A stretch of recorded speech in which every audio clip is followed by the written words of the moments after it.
Good morning, Deed Grabbers. Good morning. Foreclosures are up. Interest rates are up.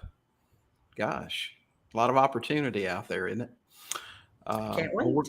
We're going to talk about those things this morning and answer all of your creative finance questions in 45 seconds. See you then.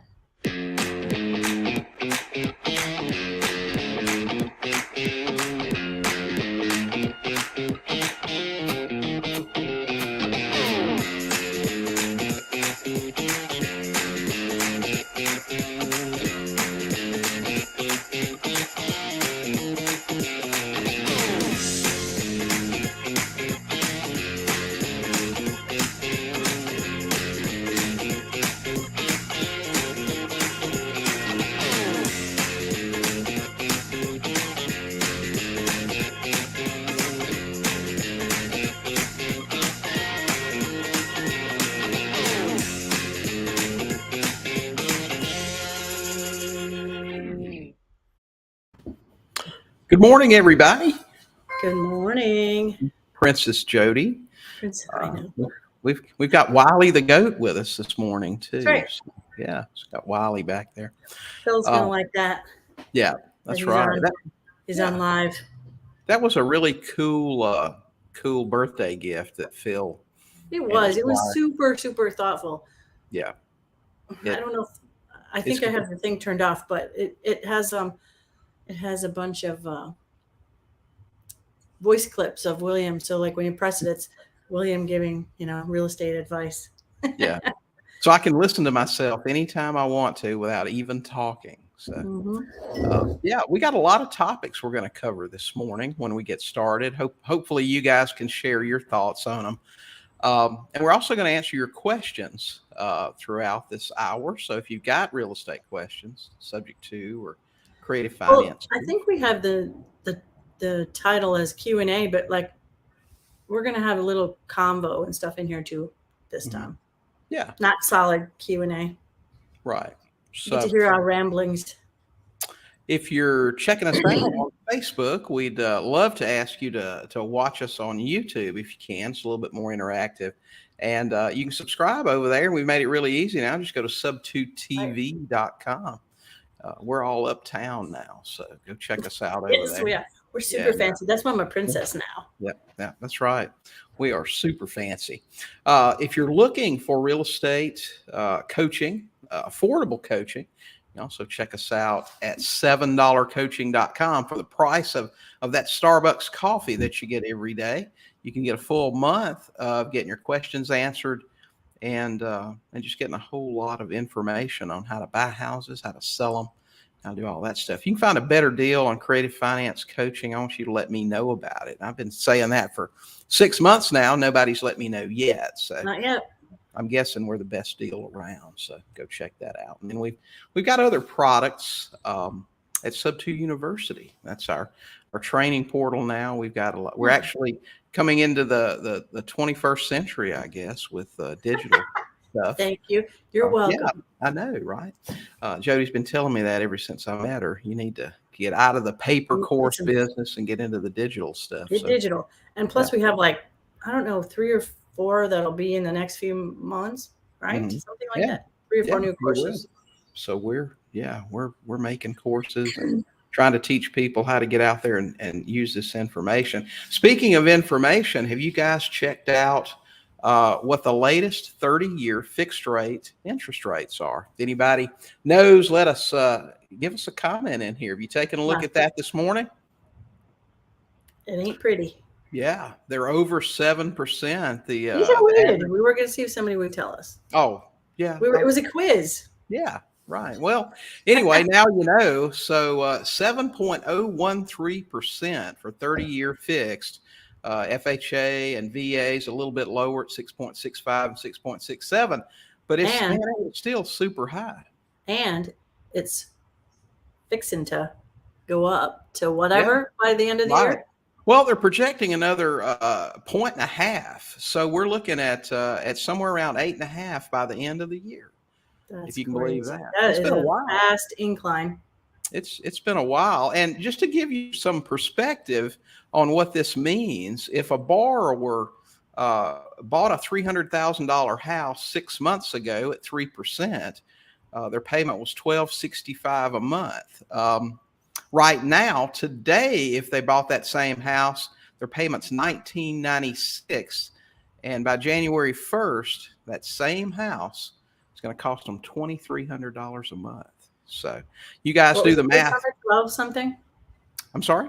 What was the first number? The last year? 1265. And then it will be 23.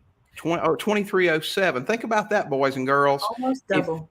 If you go out today and you buy a house in good condition from Joe Seller, $300,000 at 3% interest, and immediately sell that house with no down payment, I don't know why you do it, but if you did, if you sold that house with no down payment for $300,000 at 8.5%, you're making $1,100 a month in cash flow right away, and that's staying with the current market rates. So that's incredible, isn't it?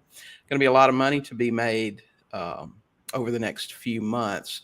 Forecast is the next 12 to 18 months before the rates start to decline again. Now, again, that's crystal ball stuff. We don't really know. Of course, they said we weren't going to be in a recession either, and here we are.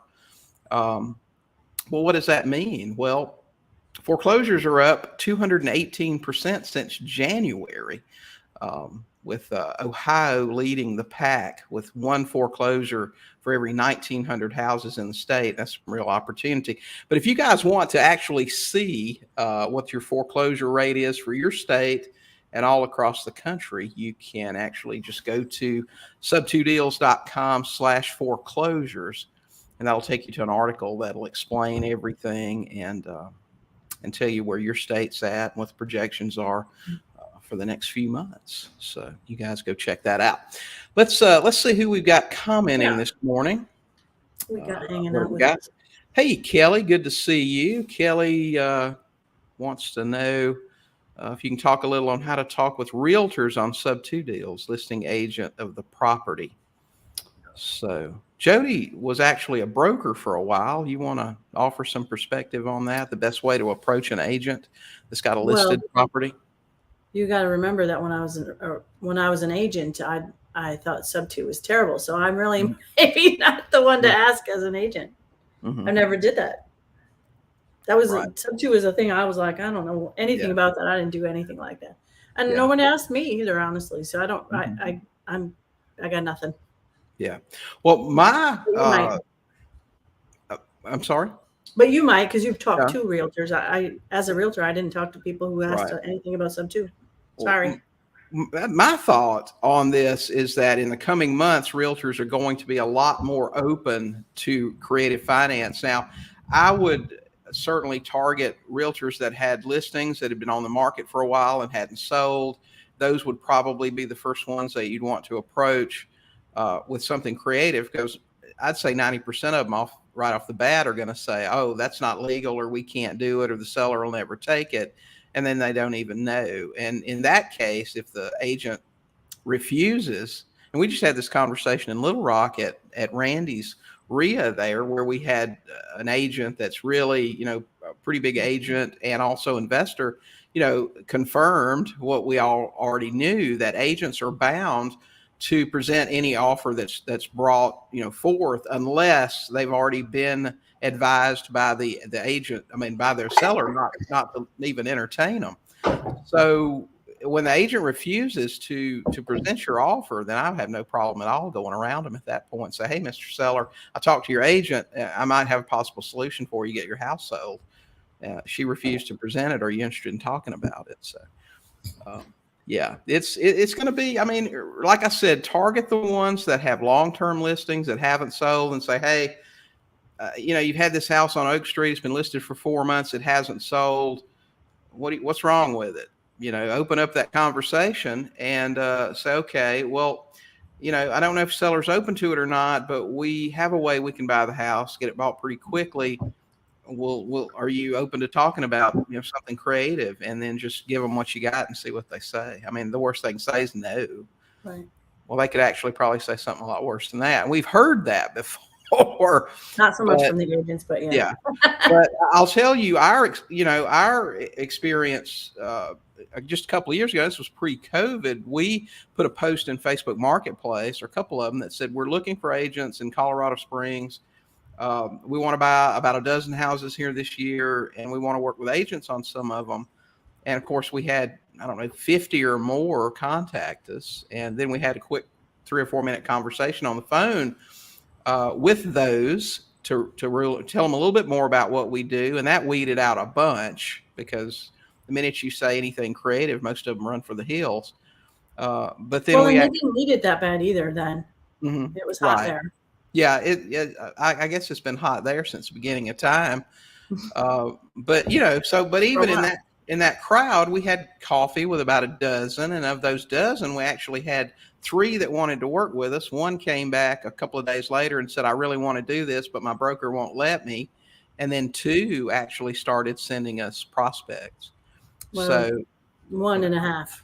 Yeah, 1.5 out of 50 or so. Yeah. So I mean, it wasn't very good, but if you look at the numbers, if we go into a recession, foreclosures climb, interest rates go up, probably 50% of the agents are going to, drop their license and just get out of it altogether, because they can't sell enough houses to make any money. Right. So a lot of them are the ones that stay in are going to be hungry. So I think that it'll be better. So I'd certainly try that, Kelly. Hey, y'all, not sure who Facebook user is. Good morning, Liz. Good to see you here today. Texas Home Goods, good to see you. Stevie Wonder, I like that name. Stevie, good to see you. Hey, there's our buddy Bill Walston. Good morning to you. I'm sure you're out having some coffee somewhere. Yeah.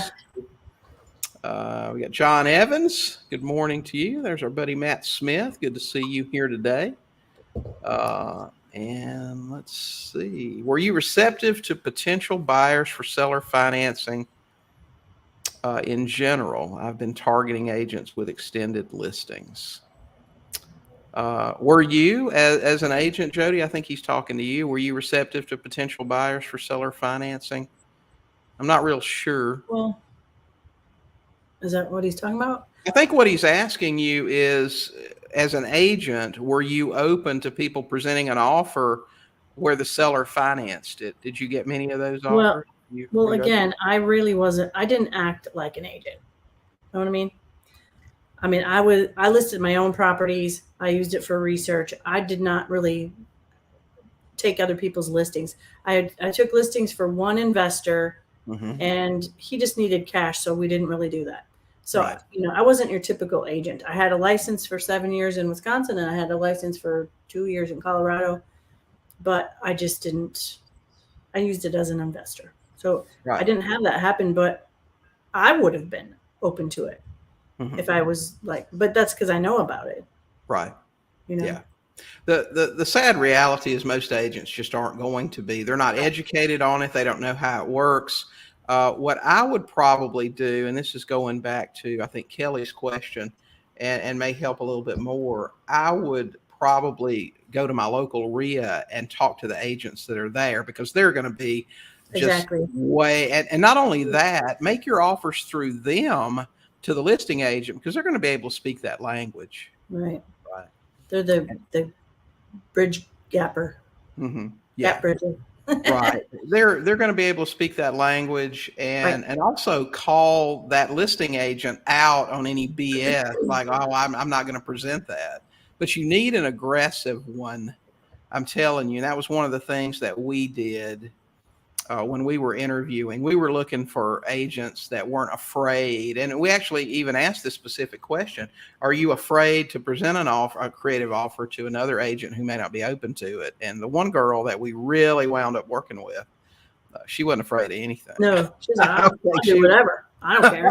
She was, if they get mad at me and they hang up on me and they cuss me out, I don't care. Yeah, I'm like, you're the girl for us. Right, for sure. So, yep. I've got a question for you guys. For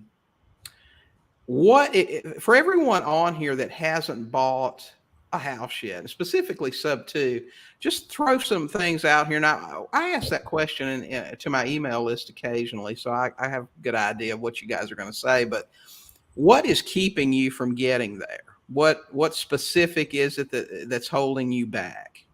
Okay, maybe we can get a few people to share that with us, because we've got an idea for something, but we want to hear some feedback from you guys first. What's stopping you from getting it done? We're in a perfect environment for it right now. Foreclosures are back to 85% of what they were pre-COVID. So we're back almost to a normal foreclosure market. And I've told you guys for years, 2/3 of the business that we did were foreclosures. So what's stopping you from doing that? And even if you've done deals, if you can remember back to the good old days when you didn't know anything, what would have helped you? Because I mean, I don't want to rule out the people who do deals. You know what I mean? They have good ideas too. Right. So what would have helped? Kelly, make sure you tell us how that worked out. Share that with us. Let's see, Matt. So do you pay a referral fee? How do you make it beneficial for the agent? Listen, if the numbers work, we'll pay their commission. We've actually got a form that we use. In some cases, the agent may have to wait until we get our buyer to get their commission. But if the numbers work, we'll go ahead and pay it. I don't have any. Yeah, I understand no money down, and I'm not going to use a penny of my money, which, is just a hardcore stance a lot of investors take. But if I know I'm going to get that money back in a short period of time, then I'm okay with that. So I'm not afraid to pay them their fee if the numbers make sense. Again, if there's no equity, if the seller's upside down, you just point that out and go from there. Okay, so let's see. Liz has a question. Maybe the agent does not see how they'll get paid on a sub 2. Now that's very possible too, Liz. That's so true. You need to point that out to them. Yep. We always try to make sure we know that they will and how. Right. Sure. Again, the numbers have to work, and you have to point that stuff out. Holding me back, the paperwork, not explaining well to the seller what I'm trying to do to make it confusing to them. Yep. I know that's a big problem. So paperwork and not being able to explain it well to the seller. I think the reason it's hard to explain in a way is because you feel like you want to be really honest and disclose. Right. But certain kind of disclosure, or maybe not the disclosure of it, but the language of it is confusing. Right. So it's a little tricky to learn how to say it without it being confusing. Right. Or scary. Right. I mean, we talk about the due on sale clause, and certainly our disclosures have that in there, that their mortgage most likely has a due on sale clause. And I don't think usually they know about that. So, I mean, I know you have to tell them that, and you do tell them that, but yeah, you're right. They don't know what that means. You have to explain that to them. That does sound scary. Right. Well, and what you have to do is just let them know you have a plan for that. If something happens, that you have options, things you can do, and that you're not going to let them, foreclose on the house. So, I think the biggest problem with it is not, you say not explaining it well. The biggest problem is over explanation. You talk too much. If you listen to what the seller's problem is, and then just offer a solution for that problem without focusing too much on the other stuff, then I think you'll be better off. Still stuck on calling and talking. I get that, Kelly. And that goes back to, we were having this conversation at Jim Ingersoll's at Dealmaker the other day. I got invited to speak there, and there were a couple, 300 people there. And I was talking to someone about how when I was in school, I was in the gifted program. I did really well in school, but my last year in school, which was the 9th grade, you guys have heard that story. I made straight A's except for English class. I took a letter grade reduction. I took a letter grade reduction because I was afraid to talk in front of 25 other students. I wouldn't do an oral book report. So I always did that. I was afraid. I was always afraid to talk to people too. So I get. Now you stand up in a room with 300 people. Yeah, I know, right? But just remember, they're just people. I mean, really, what's the worst that can happen? If you're on the phone, now it's a little bit different if you're face to face, you're door knocking. But if you're on the phone, you call them with a smile on your face. You say, "Hey, Joe, I saw your house for sale on Zillow. I'm an investor. I buy houses. Love to have a conversation with you about it. Do you have a minute?" If they don't want to talk to you because you're an investor, they'll tell you right there. They'll be mean to you, and you can get it over with. But otherwise, just find out about the house. Why are you selling this great? It sounds like a great house. Yeah, I know you like that, don't you, Brian? Yeah. What do you expect from me, man? I love the Pink Panther. I think he's great. That's funny. It's just a conversation, though, really, Kelly. Just if they get nasty with you, just say, "Hey, listen, I caught you at a bad time. Have a great day." You know what? Another piece of advice I heard before is like, find like a deal that you think you might not really want and call those people, because if you don't get it, who cares? Right. Call a house that is like not in your area. That's, what I mean, just for practice. Right. And another thing, we used to do this in Sub 2 Max a lot. We would do cold calling ninjas where we would practice, we'd role play. So get another investor, somebody in your group or in your circle, and you guys just practice and throw out objections to each other, that you aren't expecting, and see how you handle it. Just learn. I personally would rather practice on a real seller than other investors who really know what I should be saying. You know what I mean? They know what the right words are. And so like, I feel like they're more expert. The sellers are less expert. And so I feel like it's easier to practice on real sellers. Yeah. But I'll tell you, if you listen to them and you listen to listen for the problem, listen for the reason why that they need to sell, then just try to find a way to offer a solution. Focus on offering that solution rather than the technique or trying to explain how it'll work. They'll ask you questions, and you can answer those questions, and that's how you let them know what will be happening. If listed, the agent doesn't want to present or claims not legal. Well, again, that's a good reason to have your own agent that will say to that agent, "Listen, this is 100% legal. It's ethical. Show me where it's not." Or we'll call that agent out on their BS about not presenting it. Listen, bring your little HUD-1 form to show them the line. Yeah. That's, you're bound by your ethics to present all offers. We want you to present this offer. So hire your own agent to present all your offers for you instead of trying to deal with that. If that agent doesn't want to get the full commission, hey, it's okay. Use your own. Buyer unsure, then the agent advises them against it. That's going to happen, and there's nothing you can do about it. But I'll tell you this. I've bought many houses from people whose agent, whose attorney, whose uncle, whose family member said you shouldn't do that.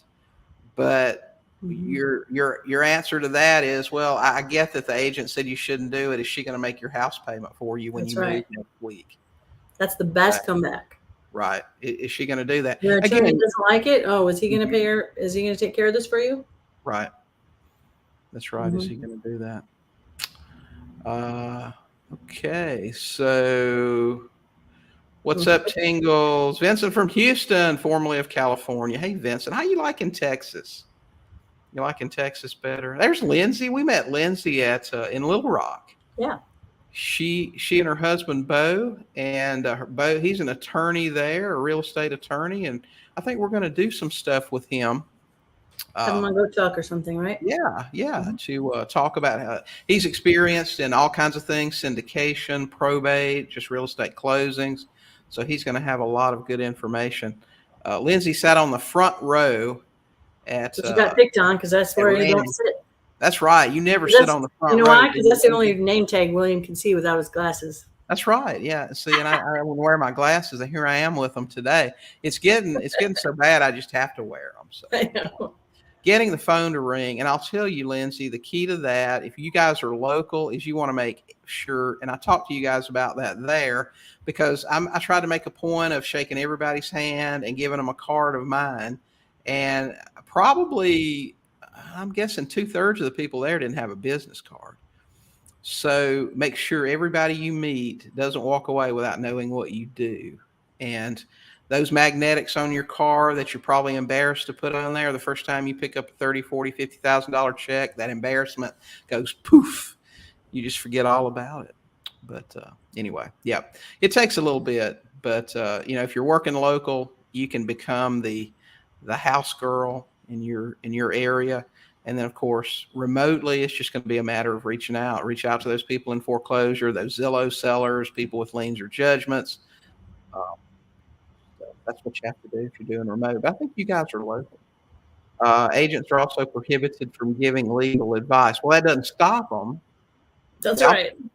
They also talk more about ethics than any group I've seen other than lawyers, who are some of the, they're so crooked they have to screw their shoes on. But, that doesn't matter, does it? Anyway, doesn't stop them from advising their people not to take that deal. So I don't know. What can I love you when do? people agree with me. Yeah. Practice on real sellers. That's right. Princess Jodi's always right. That's right. That's right. Okay. See? Judy. Hey, Judy. Judy. All right. Let's see. I'd mentioned before I had 48 properties. Bankruptcy started with Carlton Sheets also. But after that, I lost all my confidence and know what to say. I know the paperwork and stuff. Oh. Then do it again, Kelly.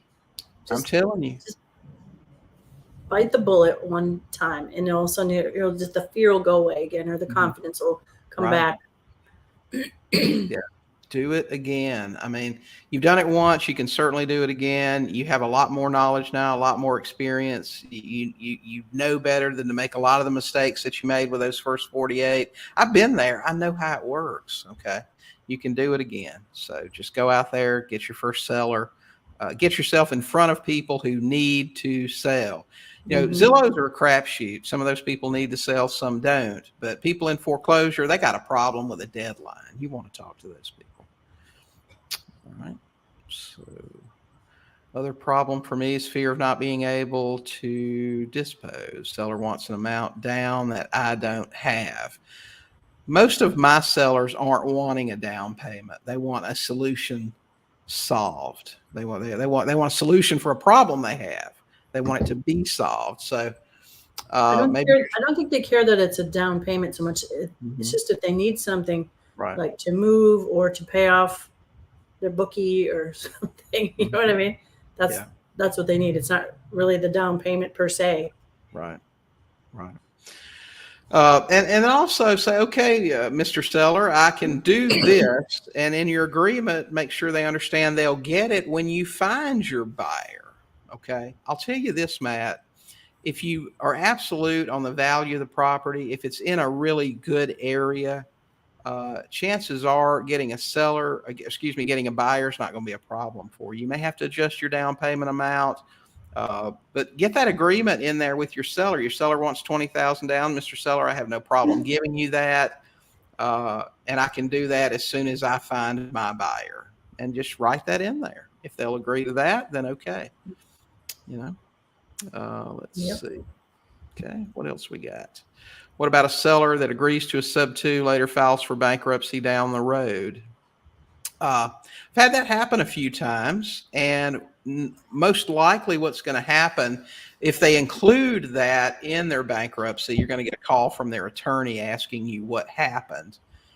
You explain to them the situation, provide proof that you actually bought the house, your HUD that you gave your seller, any canceled checks or proof that you've been making the payments for X amount of time.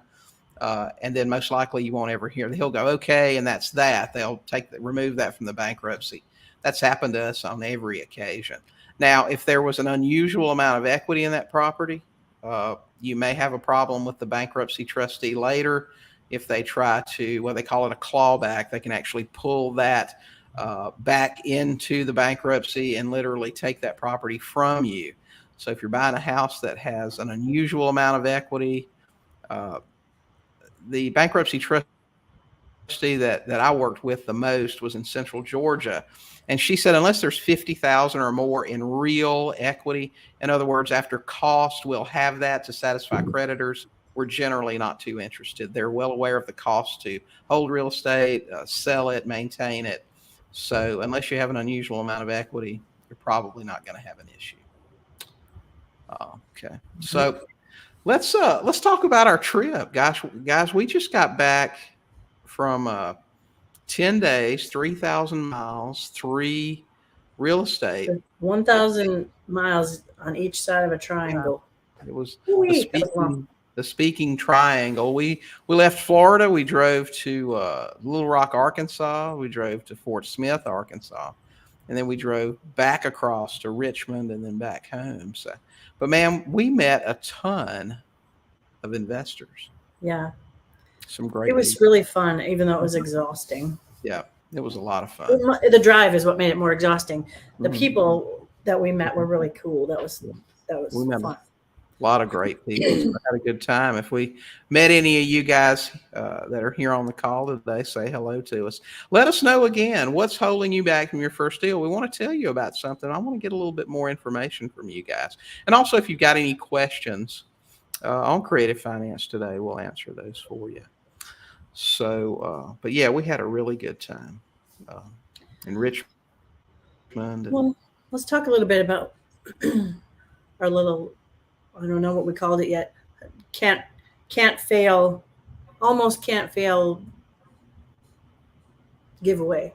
Yeah. And that's why we're asking what's holding you back? We want to put together some type of giveaway, actually, that'll give you all the tools that you need to be successful. So we've had mentioned this morning the fear of talking to sellers, paperwork, not knowing how to explain how Sub-2 works, and just some of the other ones that I've gotten over the years would be, things like having the right information. How do we know what list to target? How do we get access to that information? How do we get access to MLS stuff?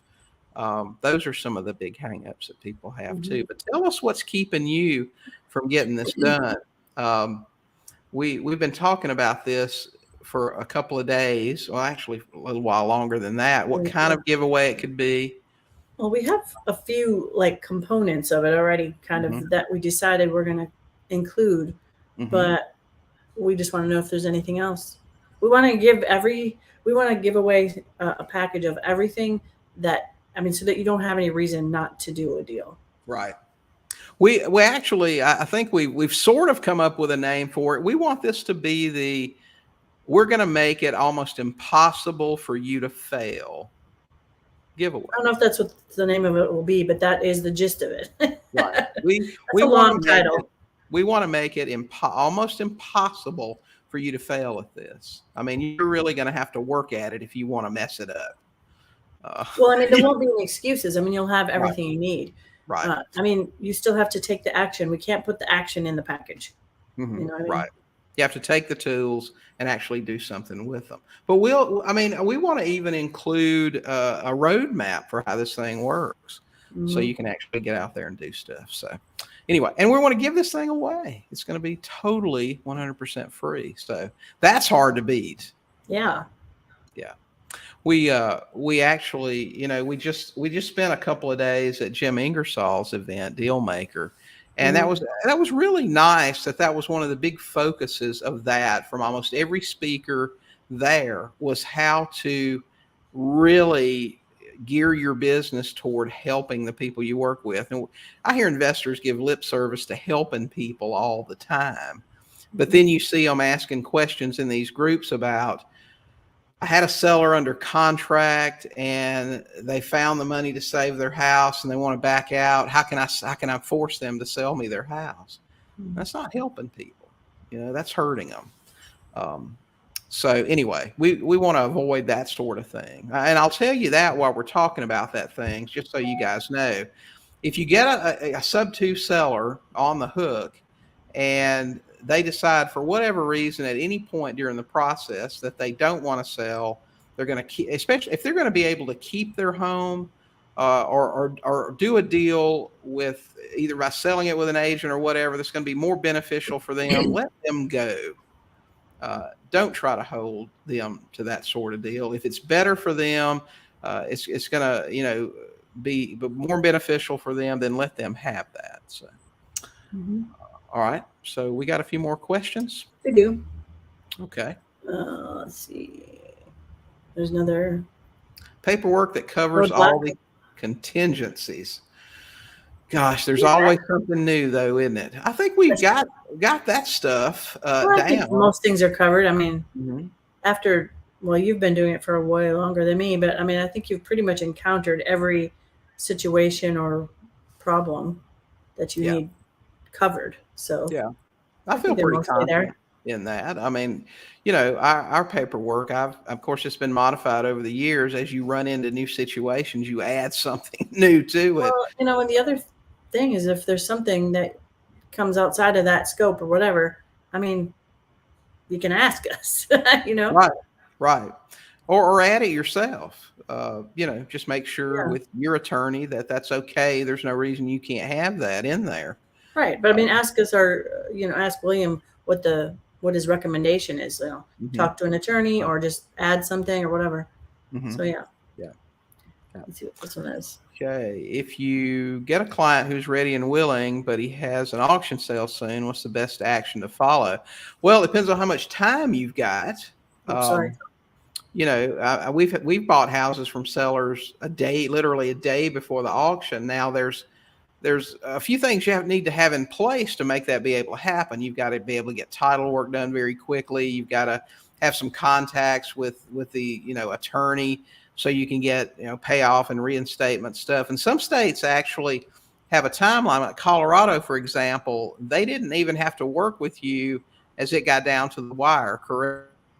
I don't remember specifically what those days were now, but say that again. I was reading. You had to.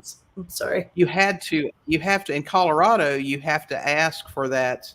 What do they call it there when you're wanting to reinstate? When it gets down to like 12 or 14 days before the auction, they don't even really have to work with the seller very much as far as it's too late to reinstate. Most places will let you reinstate up until pretty much the minute of the auction, but some states are a little bit more strict on that. You just have to be able to get stuff done very quickly. We've actually got an article at sub2deals.com. I'm not sure what the title of it is, but if you go over there and search for foreclosure tips, it'll pull up that article on things you can do for a last minute sale to get them done. But they have a lot of options, and not being an attorney, I wouldn't recommend these things, but you can let them know about it. There's TROs that can be filed and other things to delay an auction. And sometimes the lender will delay it if they feel like there's a reason to. If you're going to do a sub-2, that's probably not the best course of action, but you could, tell them there's a possible sale, and sometimes they'll delay it that way. Just depends on what's been going on. We've got some students that are dealing with a foreclosure right now. These people have done 2 or 3 loan modifications and everything else. And I think the lender's just done with that situation right now. Right. Yeah. Package of clauses you've used for typical things buyers have needed, included in the sub-2 deal. Okay. All right. So those are things John needs to get those things done. We got a question from Nathaniel up here. Have you ever done deals off of the MLS? Not lately, but yes, in the past. I've done many deals off the MLS that had been listed for a long time, and we would just contact the seller directly and say, "Hey, saw your property's been listed for months and hasn't sold. If you need to sell it fast, give us a call." And they'll call you, and they usually have something going on. A few with agents, but not very many. And again, that's usually due to the agents already being investors or understanding how investors work. We've got this house here we haven't been able to sell. The seller really needs to sell. Can you help them? And that kind of depends on the market too. Like 10 years ago, that's all I did. I bought, they were REOs. I bought REOs off the MLS and I flipped them. But the market was way different then. So, so some of it is dependent on what the market's like right now.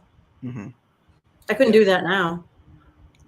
I mean, maybe now, but like a year ago, no. Yeah, that would be tough. Yeah, finding it a year ago. I mean, I'm sure there were some out there, But working with agents the last couple of years would have been a thankless job. I think. Yeah, because they list it and it sells in 5 minutes. So I don't know. But there are always exceptions to that if you know an agent. But I think it's going to be a lot easier in the next few months to work with them for sure. Yep. Okay. What else do we have? Yeah, Liz, met you at Deal Maker. Yeah, that was a great event, man. We really enjoyed that. So yeah, it was great meeting you. Exit strategy, seller finance with high rates. I'm not sure if that's a question. Think about this though, Stevie. With interest rates going up, you're going to be able to offer better rates than bank rates if you want to. Imagine that ad. Hey, tired of the banks charging 10% interest for your house? We'll finance you at 8% with no bank qualifying. Wow. And you can still make a ton of money. Remember those examples I gave this morning? You take over a sub 2 at 3%. You got a $300,000 house. You got a payment of $1,265. You can sell it to somebody at 7% and make $700 a month in cash flow right now. And that's what the current bank rate is. So you can give your buyers as good or better rate than the bank. Competitive, yeah.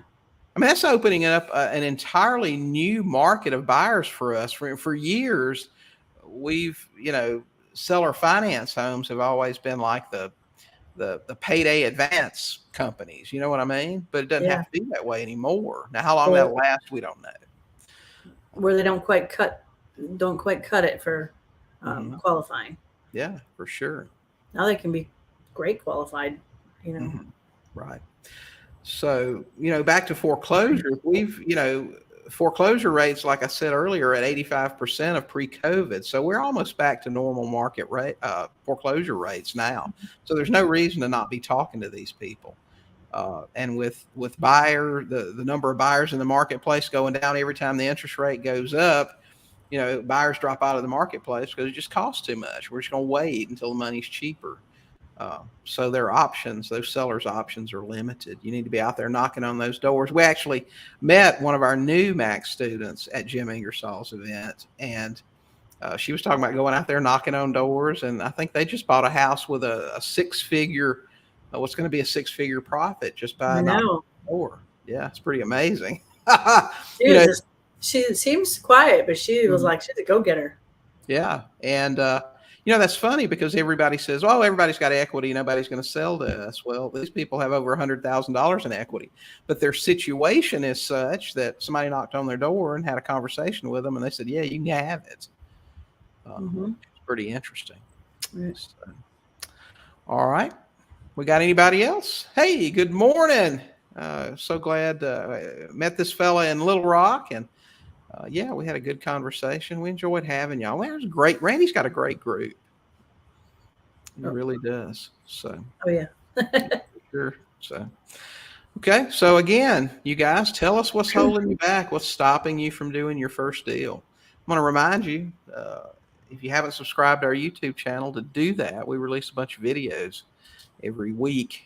Well, we have a couple things like that. Well, we won't tell you everything right now, but we have a couple things in mind.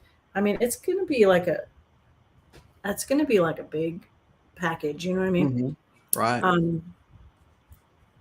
When the parts that we kind of added up, I mean, it's already a couple $1,000s, like if you bought it piece by piece. So it's not just like we're giving away a book or something. Right. It's going to be pretty awesome. Yeah. We want to give you everything you need to be successful. I mean, whether that's the training, the coaching, the data, information that you need to analyze a deal and make your offers. So yeah, we want to do that. Yeah. All right. And the trial and the coaching. I mean, that's a kind of the important thing, I think, because if you have any things you don't understand or there's any holes in what you need, you can always ask. I mean, that's the best part of that. You should turn on comments again on YouTube. Are they off? Gosh, I didn't turn comments off. So no, I didn't either.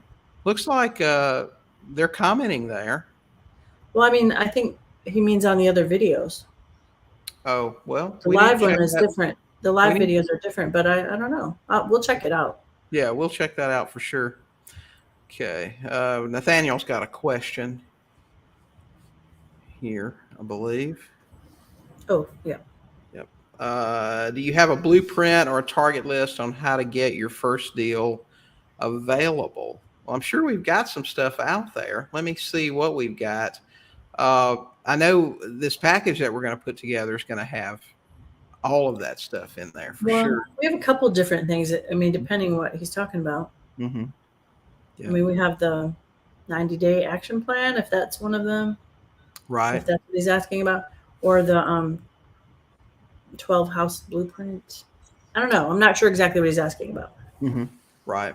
I think he's wanting a list. Well, he said a target list or a blueprint, how to get your first deal.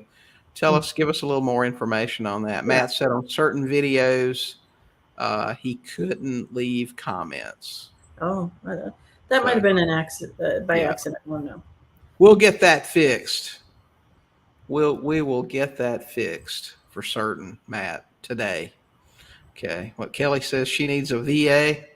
I'm telling you, man, I was a one-man band for a really long time. I can't imagine how we lived without a VA now that we've got a couple of them that do stuff for us. I don't know how we did it. It was a B word trying to find a good one. Yeah. It takes a lot of effort it's a lot of work to find one for sure. I mean, we had to sift through quite a few and have a lot of trouble. Mm-hmm. It's no fun. It's like buying a car. I hate buying a car. When you get a good car, you're happy, but you don't want to buy a car for a long time. Right. Well, at least I don't. That's what it was like with the VA. I will say this: don't try, and I know there's people that's going to argue with me about this, but don't try to hire a $3 VA for $3 an hour. Pay them a decent amount of money. My experience with $3 an hour, $4 an hour is not good. Well, it's because they don't have a lot of skills, or they're not that good at what Mm-hmm. They're not that sharp, mm-hmm. and that's why they can only charge the $3 sometimes. Right. And that's not true of all of them. I think some of them don't know what they are capable of. You know what I mean? Because mm-hmm. the one we have is, I think he's worth more than what he thinks he is. Right. Yeah, that's for sure. But and we try to compensate him. I mean, we give him bonuses and other things, for doing a really good job for us. Yeah. We don't want him to go anywhere. That's for sure. Yeah. He's a nice guy too. We really like him a lot. Oh, listen here, look at this comment. Yeah. Hey, let me tell you something. If you call technical support at Bluehost web hosting, you will hear roosters in the backyard. That's just the way it is. I asked that guy the first time I heard it, I couldn't believe it. I said, "Have you got chickens in your?" He said, "Oh, I'm so sorry." What? I think he was in the Philippines. Yeah, for sure. On a farm. It's crazy. It's crazy, but yeah, that's who's talking to you when you call for help over there. So anyway. Yep. All right, guys. It sounds like y'all don't have a ton of questions for us today. I think the package we have kind of figured out is mm-hmm. going to cover most things. Yeah. I didn't see anything here that made me think, oh, we need to add that to it. Mm-hmm. So. Well, that sounds like many people are having any trouble getting their first deal. Nobody's sharing what their hangups are. You got to tell us. If y'all aren't having any hangups, then we don't have to do anything. I know, they're like, we get deals just like that. There's nothing to help y'all with. So, but we're trying to put a package together that'll cover every single challenge that you have. And it's this package isn't for just people who haven't done a deal. We're just asking, mm-hmm. but because I mean, there's valuable things in there that even if you are experienced, mm-hmm. Right. There's some good stuff in there. Right. So Nathaniel said he has consistency with leads. I'll tell you the key to that, Nathaniel, is that you have to have a marketing plan and you have to execute it consistently. And even us, we fail at that sometimes. I'll tell you, if we didn't have a CRM, we would not be consistent. because William is not consistent and I'm 10 times less than that. Right. I mean, you're pretty consistent on a lot of things, but not that. Well, and I'm not good. I'm terrible at it, all of it. So if we didn't have, our own CRM for our own stuff or tasks, and then the CRM for the business, we would be screwed. Right. You just get busy. People get busy. And if you rely on, you got to remember to do everything every day. And this is where the VA comes into play too. A VA that can do things for you. They've got assignments. They do these things every single day. That's their job. They don't have other stuff going on besides, what their work is. That's how they get paid. So they're going to do those things for you. You're going to have your CRM as reminders to follow up with people. But you have to have a marketing plan. You said you used to use the yellow pad, right? Yeah. I mean, I did this.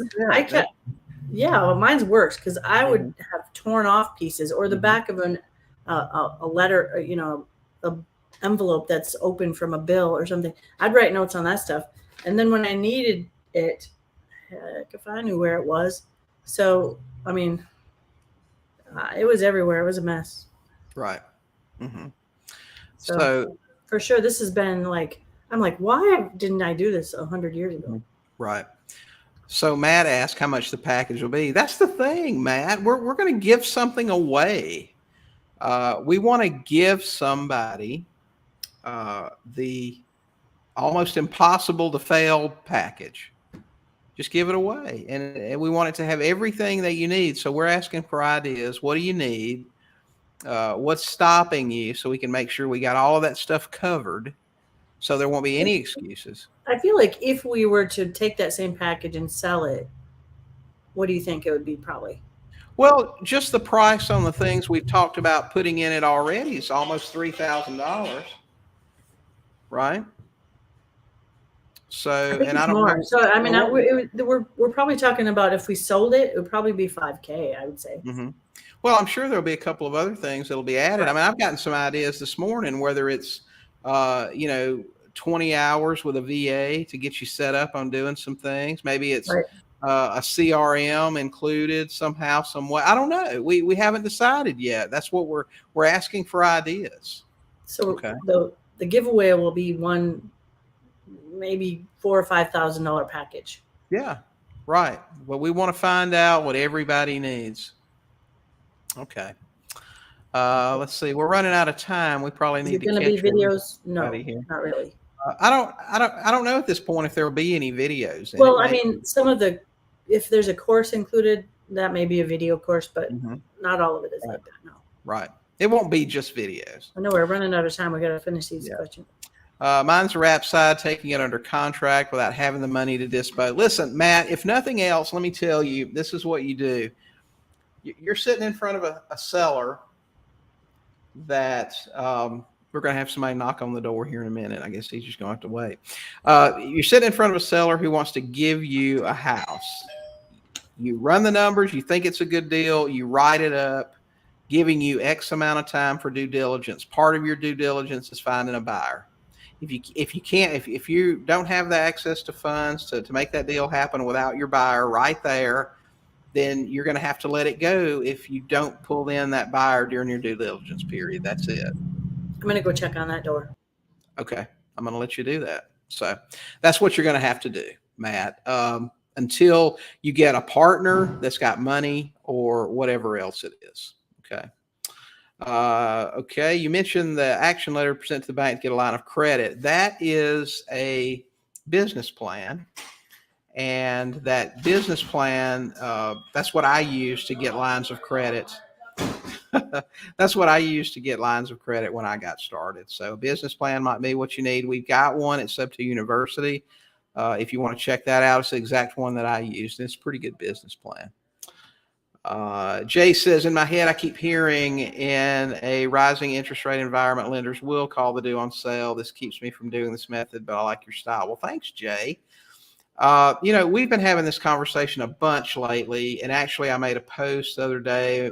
My friend Bill Bronchick shared what he thought about it. the cost to foreclose is real and it's significant. Okay. In some states where it may take a year, 2 years to foreclose, that's a lot of lost interest, cost, expenses for the bank. Now, will they selectively call the due on sale? We just don't know. Most lenders that I've talked to or people I've talked to say that they say they've kicked around the idea of doing it. They're just not going to do it because it's just not worthwhile right now. Don't let that scare you. Remember, there are options for that. If it happens, you could always deed the property back to the seller, buy it on a wrap, and you could have that arrangement early with your seller. In case of the due on sale clause being activated, this is what we'll do. We'll buy the house from you in another way. Okay, we can do some stuff to handle this. So don't let that stop you. If it happens, just have a plan on what you would do moving forward.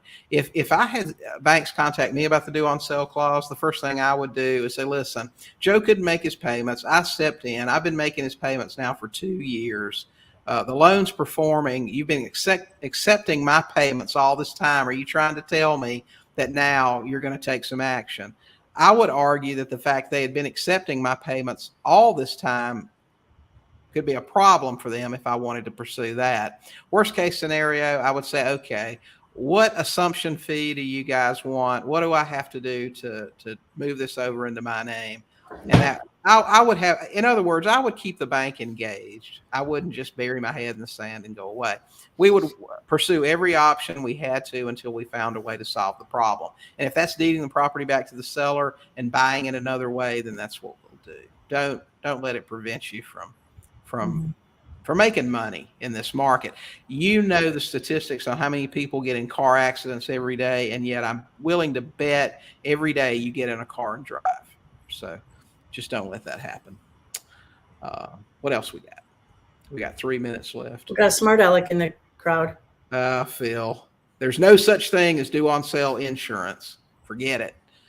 It don't work like that. So let's see. CRM would be awesome. Yeah, I think Kelly also asked, what CRM are you using? I watched a video you had a guy on a while back. I'll tell you, and I think Jodi, I think we've got a banner for that. I think so too. You can check out the CRM that we use at Sub2 CRM. That's SUB, the number 2 CRM.com. No, it's in there. It's in there somewhere, I think, but it's sub2crm.com. So you can check that out. Allie runs that organization. Those guys are fantastic. It's a very low cost program. We actually just switched over to them a few months ago. So she's great. So I would go check it out, talk to her, and see what she can do for you to get you started. She's actually still in beta right now, so she's got some really low prices. Let's see. What else we got? Any other questions? I think we got everything covered. Are we covered, everybody? Did you get this one while I was off? I think a plan to contact so many people. I'm not sure what that means. I think he's talking about like a CRM. Right. Well, I mean, you need a plan to contact X number of people, whether that's texting. And I think I saw a question in here somewhere. Somebody asked, how many people do you contact a week? We were contacting 200 people a day, 5 days a week at one time, but we just pared that down because we were getting so many responses from that as the market has shifted. So now, I mean, we're talking about a couple hundred people a week. That's it. And we're in steady conversation with a bunch of people ongoing because we actually shared no, it's crazy. I'm like, man, I just think about all the times that if I had followed up with all those other people that I had talked to once, I probably would have done triple the deals. Right. Phil just said a community of fellow real estate investors doing similar deals is key. In fact, our Sub2 Max students are meeting us here. I know. Start a week from today. A room full of people for 3 days talking about their businesses. And you guys can join us. Like our family now. Mm-hmm. Yep, for sure. You guys can join us. Go to sub2max.com and check it out. We'd love to have you join us. Join us for the next mastermind. We do it 3 times a year. It's in January. Mm-hmm. We're going to be in going to be in Memphis this January. So we're going to go see Graceland and check it out, have some good barbecue. How do you get leads consistently? I think Nathaniel's going to wrap it up for us. How do you get leads consistently? Market consistently, Nathaniel. That's the only way to do it. There's passive marketing methods, bandit signs. Well, they're not totally passive, but you can hire somebody to put those out for you. Bandit signs and magnetics. Extreme marketing guidebook. Yeah, that's right. I mean, it's more than we can finish up in one more minute. You got a code for them to order either the Extreme Marketing Guidebook or the Hey, we Ultimate forgot about the coupon. 50% off. Yeah, we forgot about that. Right. Let's do that. So yeah, you if you guys listening today, if you want to get the Extreme Marketing Guidebook or the Ultimate Sub 2, well, tell them why, because we brought some of the courses with us when we went on the trip for speaking. So we brought a handful of them. Or no, we actually had a couple of big boxes, but we have a handful of them left. Right. And so we don't want to carry them around when we travel. So we're going to do it. So we've only got like 4 or 5 of each one. But we decided this morning, anybody listening on the call can get them for half price with free shipping until they're gone. So there's like 4 of the sub 2s and 5 of the marketing books left.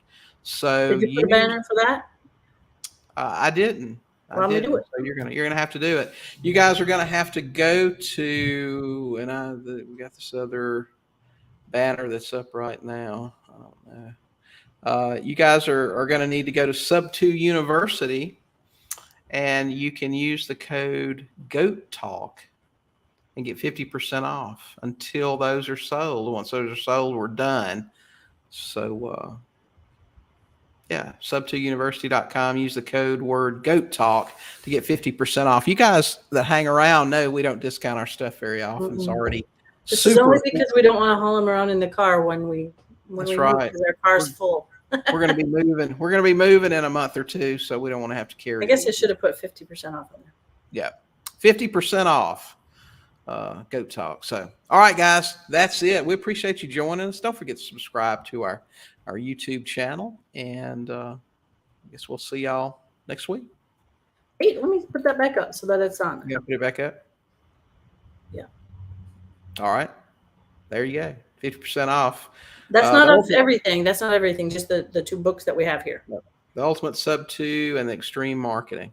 Right. Which will teach you how to do it and how to market. So y'all go get those before they're gone. So yeah, subscribe to our channel, talk to some sellers, buy some houses. Buy some houses. We'll see y'all next Thursday. Bye, guys.